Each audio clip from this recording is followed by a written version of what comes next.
Glória a Deus. Enquanto você está em pé, abra sua Bíblia, por gentileza. Lucas capítulo 5.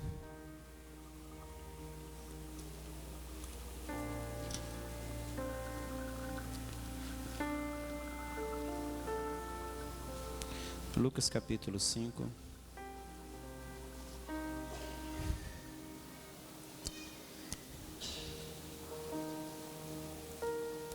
Nós vamos ler até o versículo de número 11.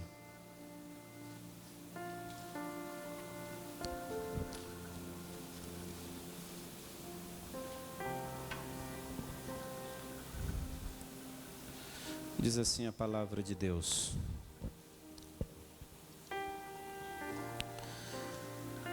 Aconteceu que, ao apertá-lo a multidão para ouvir a palavra de Deus, estava ele junto ao lago de Genezaré.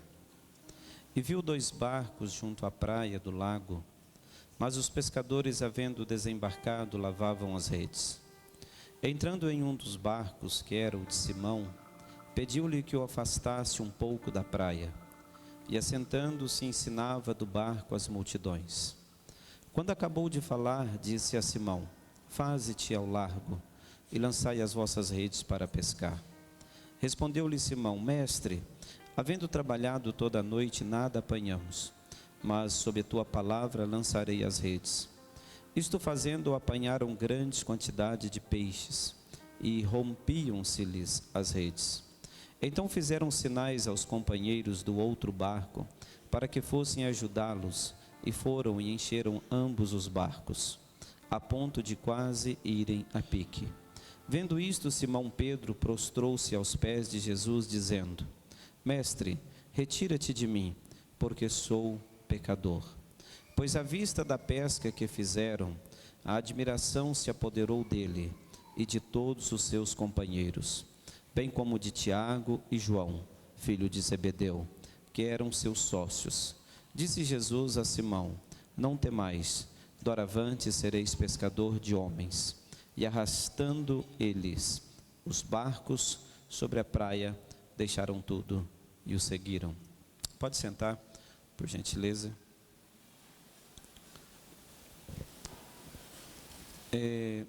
Não há nada, absolutamente nada, que você precise que não esteja em Jesus. Se você é solteiro e precisa de uma boa esposa, Jesus tem para você. Se você é casado e precisa ser um bom marido, Jesus tem essa qualidade de bom marido para você. Se você é casada e precisa ser uma boa esposa, em Jesus há uma boa esposa para você viver. Existe uma coisa interessante, que é quando nós geramos em Jesus aquilo que nós queremos ter. Vou te ensinar rapidinho, vou sair daqui um pouco rapidinho para te ensinar isso. A esposa que você sonha, você já é casado, e a esposa que você sonha, talvez ela não exista ainda, porque você não gerou essa mulher em Jesus na oração. A Bíblia diz que há dores de parto até Cristo ser formado em nós. Esse processo de gerar uma pessoa em Jesus é se engravidar daquilo que você quer ter. É se engravidar do marido que você sonha ter, da esposa que você sonha ter. Provérbios diz que conforme imaginou a sua alma, assim será. Então você tem a condição em Jesus de construir, de edificar aquilo que você quer. A minha mulher em Deus, ela pode ter ou fazer de mim o marido que ela quiser. eu, em Deus, posso fazer da minha mulher a esposa que eu quiser, a esposa que eu preciso. O problema é que nós queremos mudar as pessoas com lições de moral. Nós queremos mudar as pessoas com implicância. Enquanto não somos exemplo, queremos que as pessoas sejam exemplo. Enquanto somos desobedientes, nós gostaríamos que as pessoas fossem obedientes. Enquanto quebramos princípios, gostaríamos que as pessoas cumprissem princípios. Enquanto não respeitamos as pessoas, gostaríamos que as pessoas nos respeitassem. Enquanto somos orgulhosos, não gostamos de lidar com o orgulho das pessoas. A sua vida é uma semente. A sua vida é uma semente nas mãos de Deus, para mudar alguma coisa. A sua vida não é uma semente de destruição. A sua vida é uma semente de edificação. O Simão, com seus amigos, eles pescam a noite toda, voltam então sem apanhar peixes, e eles vão então lavar as redes, guardar as redes, para voltar o dia seguinte ou a noite seguinte. Uma das coisas interessantes que nós entendemos é que Jesus, conforme diz o versículo 2, Ele quer transformar todas as suas frustrações em algo de sucesso. Jesus é o mestre em trabalhar frustrações. Jesus é o mestre em trabalhar decepções. Jesus é mestre em atuar num coração frustrado e decepcionado. Agora, a condução desse trabalho, ela não é imposta pelo homem, ela é imposta por Ele próprio, por Jesus. O versículo 2 diz que viu 2 barcos junto à praia do lago, mas os pescadores, havendo desembarcado, lavavam as redes. Lavavam as redes de uma noite, de uma campanha, de uma noite de pesca frustrada. Tudo que Jesus quer fazer é pegar todas as suas frustrações e convergi-las em um ministério de sucesso, em uma vida abençoada, em uma vida plena. Davi, ele monta o seu exército, pega os valentes, os piores homens daquela região foram os valentes de Davi.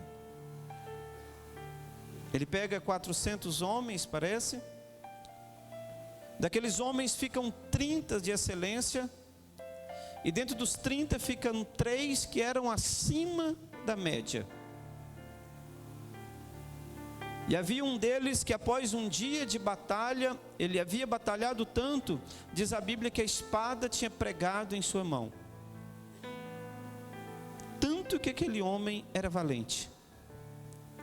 Aqueles homens frustrados agora se tornam os guerreiros de Davi.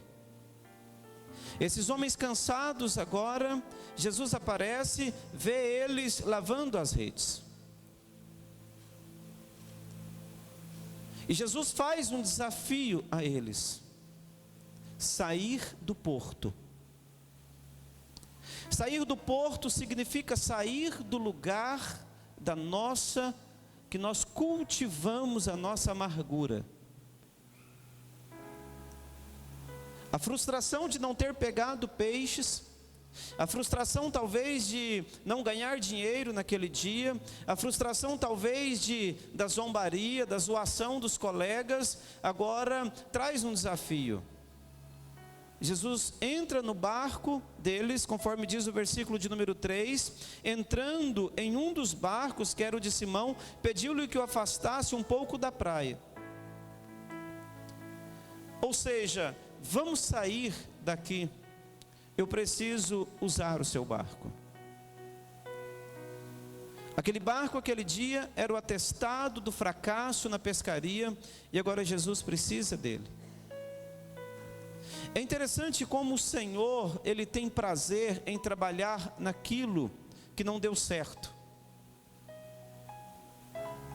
Por que Deus tem prazer em trabalhar naquilo que não deu certo? É quando o orgulho do homem está todo quebrado. É quando a justiça própria do homem está totalmente desfeita. É quando as vaidades do homem estão em destroços. É quando a sua alma está aberta para ser socorrida. Então Jesus disse: eu preciso que você volte, tire o seu barco aqui desse porto. Eu preciso que você volte mais um pouco, porque eu preciso usar o seu barco. Na obra de Deus nós andamos contra circunstâncias. Na obra de Deus nós não andamos em cima de lógicas humanas, nós andamos em cima de uma palavra de Deus. Todas as vezes que nós agimos em cima de conhecimento humano, de habilidade humana, de experiência humana, nós fracassamos. E o Simão então, eu não sei se ele questiona ou não, ele vai então com aquele barco. Ele se afasta um pouco com aquele barco. Tem hora que tudo que você precisa sair é da sua zona de conforto. Nós amamos a zona de conforto. Na zona de conforto nós não corremos riscos. Na zona de conforto nós não somos expostos. Na zona de conforto nós não somos criticados. Na zona de conforto nós somos elogiados, somos aplaudidos. Na zona de conforto nós não corremos riscos. Na zona de conforto nós sempre estamos certos, nós não somos questionados na zona de conforto. Na zona de conforto tudo vai convergir, tudo vai ficar tranquilo. Mas tudo que o Senhor faz na vida de um homem quando Ele chama ele, é arrancar ele da zona de conforto, é tirar ele daquilo que é seguro e levar ele ao mar para lá tomar conta da vida dele.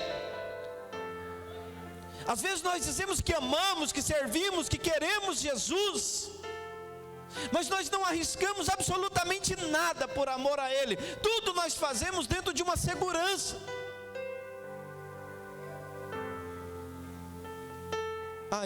Eu bebo esse copo com água se você me garantir que a água é boa. Se você não me garantir que a água é boa, eu não vou tomar essa água, eu não vou correr risco, eu não vou fazer isso, eu não vou fazer aquilo. Às vezes é isso que nós fazemos. Jesus está dizendo: tira esse barco daqui. E a Bíblia diz que entrando em um dos barcos, que era de Simão, pediu-lhe que o afastasse um pouco à praia, e assentando-se ensinava do barco as multidões. Agora Simão não tinha ganhado dinheiro, agora ele tinha que gastar mais combustível, sei lá, tinha que gastar mais esforços para Jesus poder fazer a obra dele. Era uma noite inteira trabalhando, agora Jesus está sentado num barco falando a palavra de Deus para as pessoas que estavam na terra. A multidão era muito grande, então ele precisava de como se fosse uma plataforma para ele poder falar da palavra de Deus. Então agora está lá, pô, eu não ganho dinheiro e ainda tenho que servir a Ele.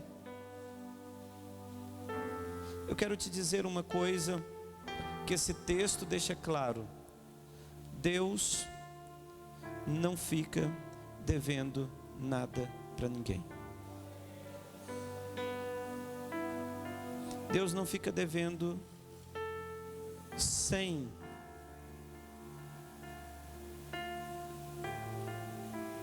gramas de combustível para você.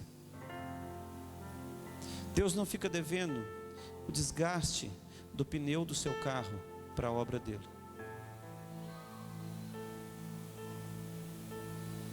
Tem pessoas que nunca colocariam o carro dele na obra de Deus.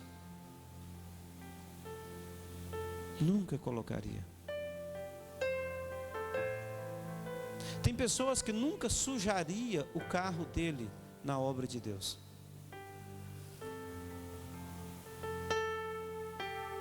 Tem pessoas que nunca arriscaria nada na obra de Deus. Não, tem que ter o pé no chão. Tem que ser. Pedro vai. Pedro pega o barco. e empresta ele para Jesus. O que você tem para emprestar para Jesus? O que você tem para Jesus usar para fazer a obra dele? Talvez tudo que você tenha é sua voz. Qual a estrutura você tem para oferecer para que Jesus faça a obra dele?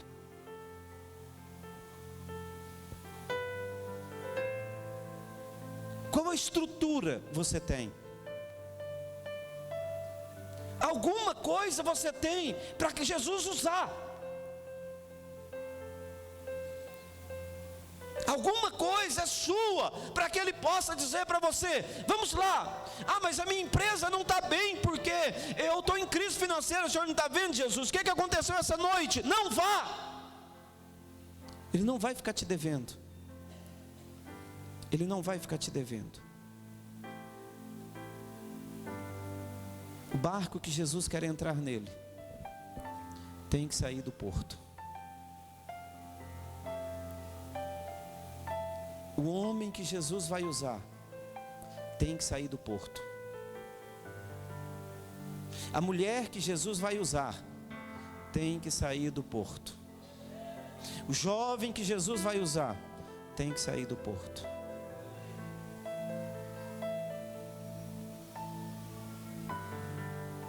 Tem que sair. E a Bíblia diz então que Jesus vai lá e prega para aquelas pessoas. E ele acaba a pregação. Terminou de fazer o que tinha de ser feito. Tudo estava pronto, agora não tinha mais nada para fazer.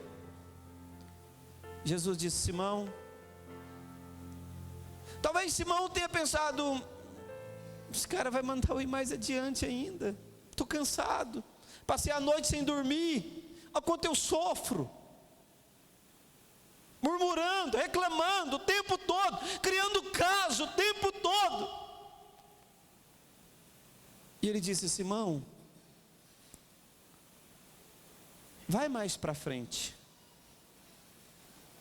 E agora, Simão, eu quero que você lance as suas redes para pescar.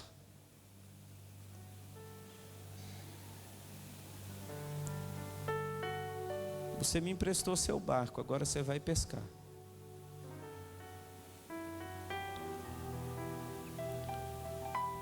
Mas eu pesquei a noite toda aqui já. Mas você agora emprestou seu barco para mim. Você pescou com as suas habilidades de pescadores, agora você vai pescar debaixo da minha palavra. Você pescou com seu conhecimento, agora sou eu que estou mandando você ir. Você pescou com sua experiência de pescador, igual quem está falando para você lançar as redes sou eu. Talvez Jesus estava dizendo isso para Simão. Ele acaba de falar e disse: Simão, faze-te ao largo e lançai as vossas redes para pescar. Me parece que Jesus não desceu do barco. Me parece que Jesus foi com ele. Eu vou pescar com você agora, Simão. E a Bíblia diz então que Simão responde-lhe: Mestre, eu trabalhei toda a noite, nada apanhamos, mas sob a tua palavra lançarei as redes. Ou seja, debaixo da sua palavra eu vou lançar as redes. Eu não preciso de dinheiro, eu não preciso de emprego, eu não preciso de carro, eu não preciso de casa, eu preciso de uma palavra. Eu não preciso do apoio das autoridades de Unai, eu preciso de uma palavra. Eu não preciso de muitos amigos, eu preciso de uma palavra. Deus, com um homem e um cajado na mão, ele enfrentou a nação mais poderosa da época e liberta Israel de dentro do Egito. Só um homem e um cajado na mão e uma palavra de Deus. É tudo que Deus precisa, um homem. Talvez esse homem seja você, talvez essa mulher seja você. O que o Senhor tem falado ao seu coração? Para fazer o quê? Os nossos dias é zombaria quando alguém diz que Deus falou com ele, que Deus deu uma direção para ele, é crítica. Eu estava fazendo umas anotações hoje, e o maligno ele vem lá e diz: não é assim, não é desse jeito, não, eu não creio, não. Irmão, tá ruim de peixe hoje, mas ele mandou lançar a rede. Está no meio da crise, mas nós podemos crescer no meio da crise para a glória do Senhor Jesus Cristo. O pecado está predominando, mas nós podemos ir lá e tirar vidas da mão do pecado, em nome de Jesus Cristo. A fé está esfriando, mas nós podemos trazer uma palavra que aviva a fé dessas pessoas. O mundo jaz do maligno, mas nós podemos trazer a manifestação da glória de Deus e o mundo ser de Jesus. Tudo que Deus precisa é de um homem e um cajado na mão. Tudo que Deus precisa é de um homem como Daniel, que ora 3 vezes ao dia pelo seu povo. Quando ele entrar na cova dos leões, vai ser declarado jejum. Tudo que Deus precisa é de homens como Sadraque, Mesaque e Abednego, que rejeitaram todas as ordens do rei de adorar a ídolos. Deus guardou eles. O quarto homem quer entrar conosco em qualquer lugar que nós entrarmos. O quarto que estava lá com eles quer estar conosco. Amados, mas nós estamos com medo, nós estamos intimidados, porque está isso, está aquilo outro. A grande questão: o que Deus tem falado conosco? Essa é a questão. Mas nós estamos lá dizendo não. E o Simão disse: se o Senhor mandar, eu lanço. E o versículo 6 diz que, isto fazendo, apanharam grande quantidade de peixe, e rompia-se-lhe as redes. Eu não estou com medo. Você não está com medo. Jesus tem uma palavra para você. Irmãos, deixa eu falar para você uma coisa. Esse negócio é andar na contramão, irmão. Esse negócio é andar na contramão da direção, irmão. Está todo mundo indo para um lado e você está indo por outro. Está todo mundo na aparência e você fugindo da aparência. Irmãos, quanto mais aparência, menos coração. Quanto menos aparência, mais coração. O homem segundo o coração de Deus estava escondido. Nós achamos que os homens que vai dominar o Brasil e ganhar o Brasil são os homens que vai ganhar todos os canais de televisão. Não, esses têm sido que têm trazido os piores escândalos da nossa atualidade no Evangelho. Mas os homens que estão escondidos por todo o Brasil são aqueles que Deus está olhando os seus corações.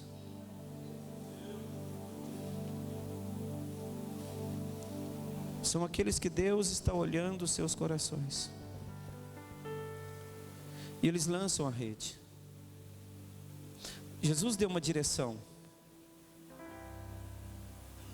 Jesus deu uma direção. Sabe qual é o problema nosso, irmãos? As direções não são mais obedecidas, não são ouvidas. As direções não são mais importantes. As direções são mortas por causa da lógica.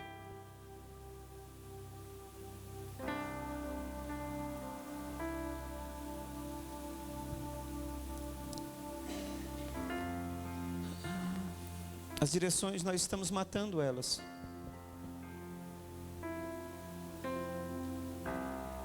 Nós estamos matando as direções porque nós estamos acreditando na lógica. O homem, a mulher que não age pela fé, diz a Bíblia, está em pecado. Está em pecado. Então eles lançam a rede. E uma coisa interessante que aconteceu com eles: Jesus entra no barco de Simão, usa o barco dele, dá uma direção para ele, e ele faz. Quando Jesus dá a direção e Simão obedece, acontece uma coisa interessante na vida de Simão, que tinha trabalhado toda a noite e não tinha apanhado nada. Agora Simão já tinha para dar para os seus amigos. Wesley, nós vamos ter para dar para os nossos amigos quando nós andarmos na direção dele. Problema nosso, Nilton, é porque o que Jesus fala não é importante. O problema nosso é que nós gostamos que os homens falam na nossa vida. Quando Samuel fica triste, muito triste, e eles pedem um rei,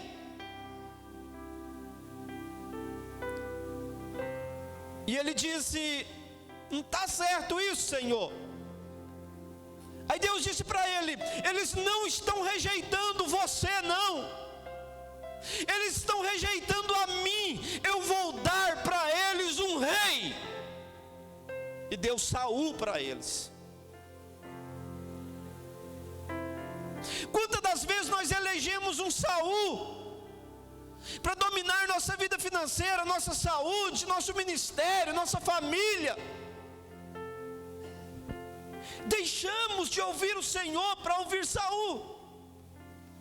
Não precisa nem dizer em que deu.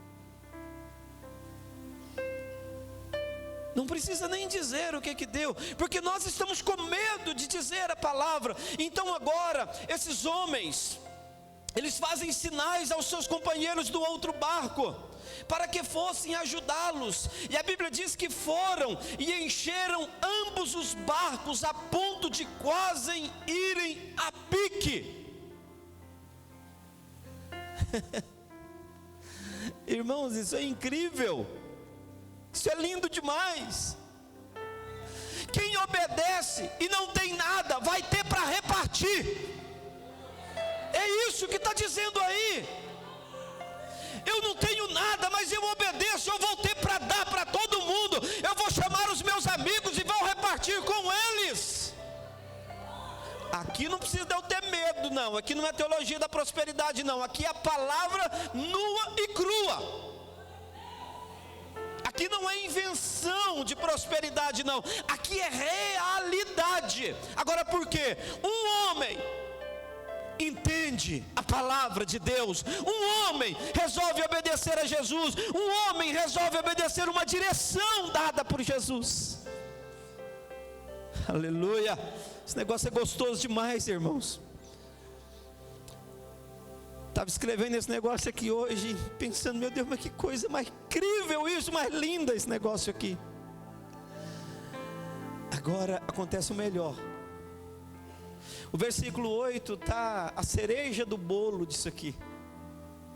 No versículo 8: e vendo isto, Simão Pedro prostrou-se aos pés de Jesus, dizendo: Senhor, retira-te de mim, porque sou pecador. Aqui está a cereja do bolo. Primeiro, ele condiciona-se a adorar.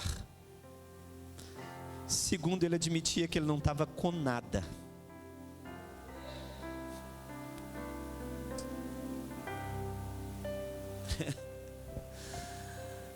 O orgulho dele caiu. Quando o homem reconhece, o orgulho cai. A bênção, ela tem que ser seguida por uma adoração. A bênção, ela tem que ser seguida por uma adoração. Ele vê aquilo e diz: isso não é normal. Isso não é normal, está errado. Agora mesmo não tinha peixe. Agora, eu empresto meu barco para esse homem. Ele faz as coisas dele lá, depois manda eu lançar a rede, eu lanço a rede. E agora eu consigo encher o meu barco, encher o barco do meu amigo. Esses barcos estão quase afundando. E ele prostra e adora e diz: sai daqui, Senhor, que eu não posso ficar perto, Senhor. Eu sou muito pecador. O Senhor não pode ficar perto de mim, não fique no meu barco. Irmãos, isso aí chama avivamento. Não há avivamento com orgulhosos. Não há avivamento com soberbos. Não há avivamento em pessoas que pensam que são melhores que as outras, e que porque tem 50 anos, porque fez isso, porque emprestou o barco para Jesus, agora está tudo, é amiguinho, pronto. Não, existe uma relação, irmão, diferenciada. A relação do adorador, ela é diferenciada. A relação do adorador, ela é diferenciada. É uma relação de humilhação. É uma relação de dizer: não, eu não estou com nada. E aí entra a coisa que muda muito na igreja dos nossos tempos, que foi a chave da igreja, uma chave poderosíssima para a igreja, com uma decisão. Versículo 9: pois à vista da pesca que fizeram, a admiração se apoderou dele e de todos os seus companheiros, bem como de Tiago e João, filho de Zebedeu, que eram seus sócios. Aí Jesus disse: Simão, ele disse: pode falar, Senhor, não temas. Esse não temas é avassalador. Se o Senhor dizer para você: fulano, não temas, você vai morrer de cabeça para baixo como Pedro morreu. Ele disse: não temas. Sabe por que o Senhor estava dizendo não temas? Você não vai ter o barquinho mais não. Os seus sócios não vai existir mais. Você vai comer o que eu te der. Você vai vestir o que eu te der. Você vai dormir aonde eu deixar. Você vai viver enquanto eu quiser. Você não vai mais vender peixes. Não fica com medo não, Simão. Fica tranquilo. Doravante serás pescadores de homem. Eu estou fechando a sua empresa, Simão. Fica com medo não.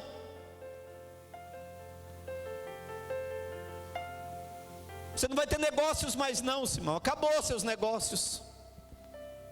Você não vai ser patrão mais não, Simão. Acabou. Seu reinado acabou, Simão. Da agora para frente você vai só pescar homens.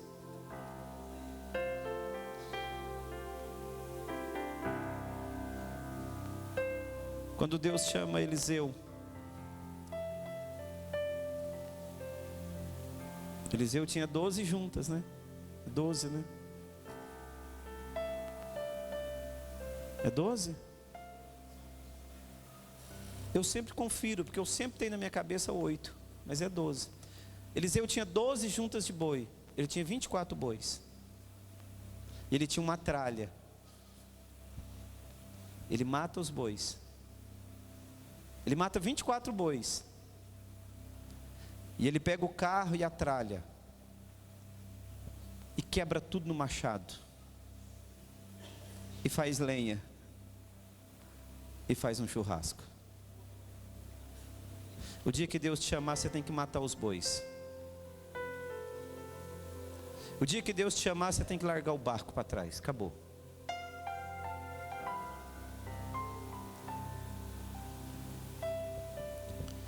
E ele disse: não temas, doravante serás pescadores de homem. E eles pegam os barcos e arrastam ele até as praias. Arrastam eles até a praia. Larga tudo e segue a Jesus.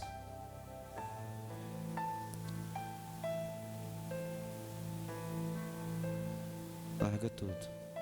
O discipulado de Pedro, Simão, talvez foi um dos piores discipulados para Jesus. Jesus deu cacetada de tudo enquanto é tipo em Pedro.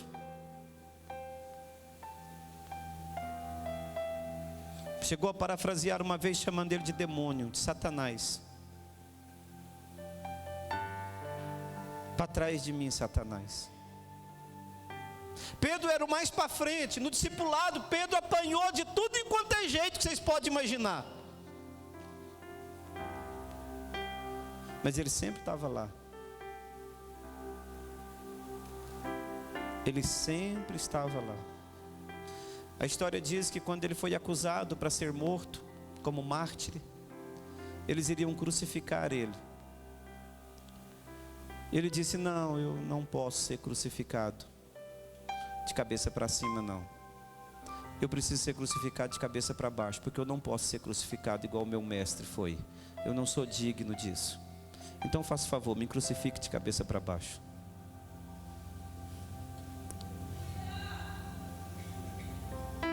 A frustração de um homem agora transforma num dos ministérios mais poderosos que a igreja já ouviu falar. Eu posso te garantir que ele não foi o primeiro papa, sobre nenhum pretexto. Mas eu posso te garantir que Deus usou esse cara demais. Então Deus vai pegar você lá na sua frustração,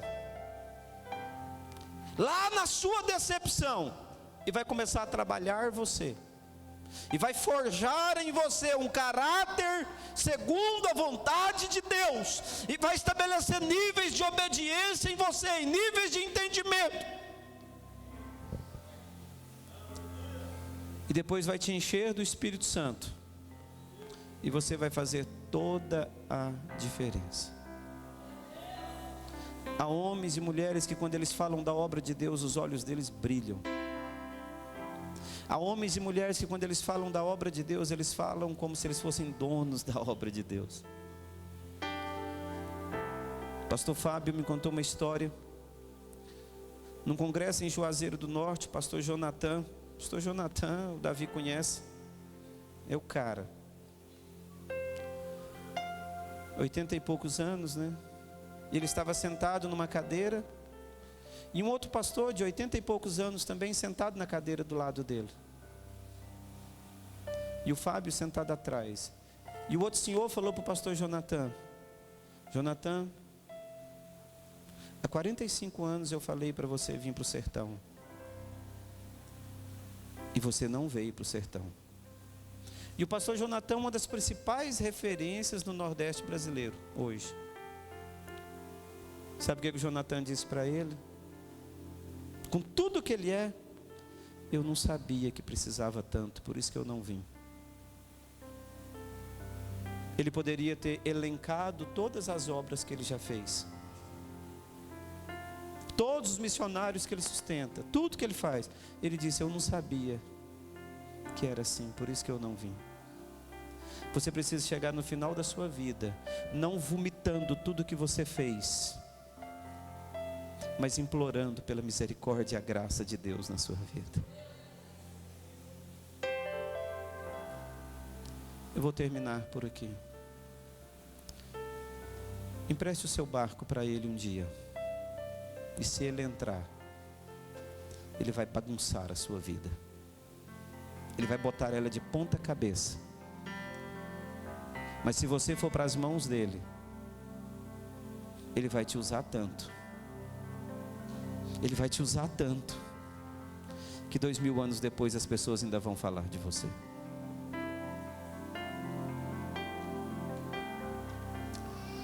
Domingo à noite o Roosevelt falou para mim que ali fora que nós precisávamos de conversar, que Deus estava chamando ele. Se está chamando, vende os bois, mata os bois e queima o carro.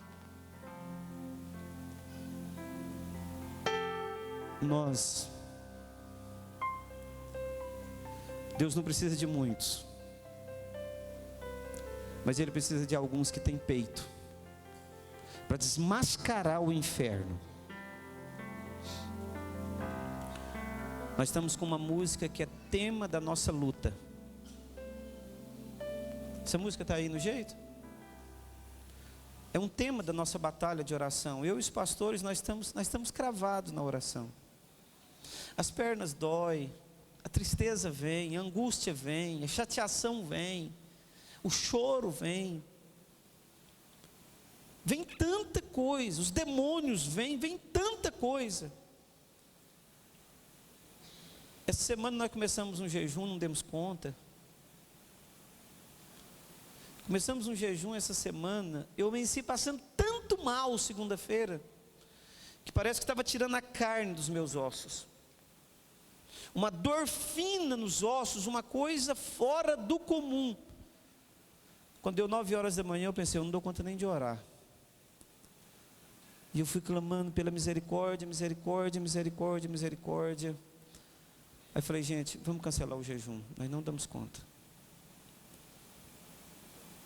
Mas meus irmãos,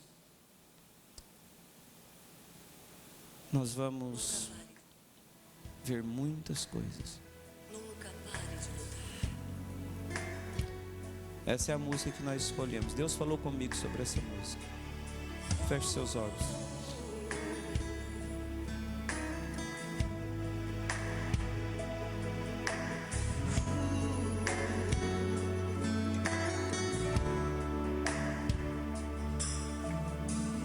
O que vem pra tentar ferir o valente de Deus em meio às suas guerras?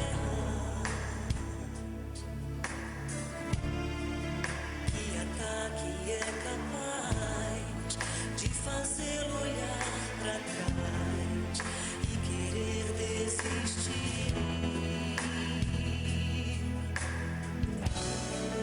Que terrível arma é usada pra tentar paralisar sua fé. Cansaço, desânimo, logo após uma vitória. A mistura de um desgaste ou um contra-ataque do mal. A dor de uma perda ou a dor da traição. Uma quebra de aliança que é a raiz da ingratidão. Se alguém está assim, preste muita atenção. Ouça o que vem do coração de Deus.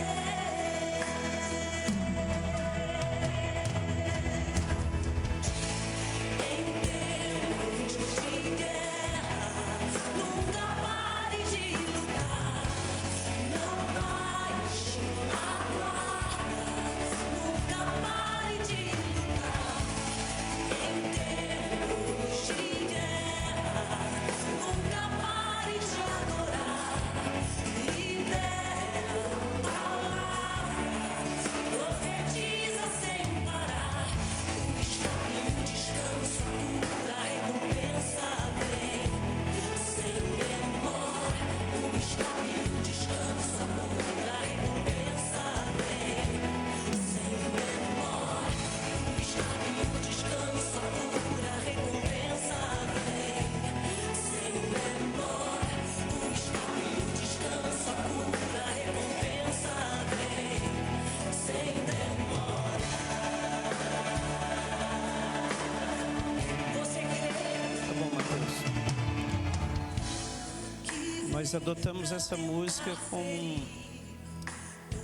um tema dessa luta. Pela libertação dessa cidade. Pela libertação daqueles que estão encarcerados. sempre a gente ouve uma piadinha e tal. Não precisa orar tanto, bobeira. Tem um versículo na Bíblia que diz que nós precisamos orar sem cessar. Eu ainda não sei o que é isso, orar sem cessar. Eu ainda não conheço isso. Eu não sei o que é orar sem cessar.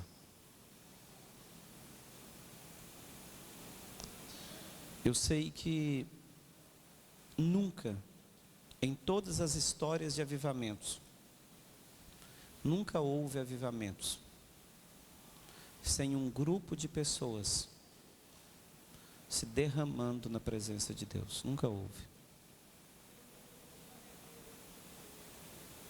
Nunca houve.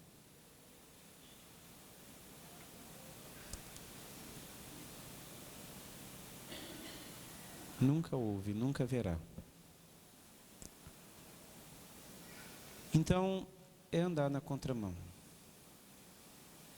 Crítica, não sei mais o que, mas quando ele entra no barco, ele bagunça tudo. Os programas da gente, ele desmancha tudo e fala: larga tudo, não temas, venha. Não precisa ficar com medo não, pode vir. Vocês não precisam ter medo em seguir ele. Vocês têm que ter medo em me seguir. Porque eu sou cheio de pecados. Ele não.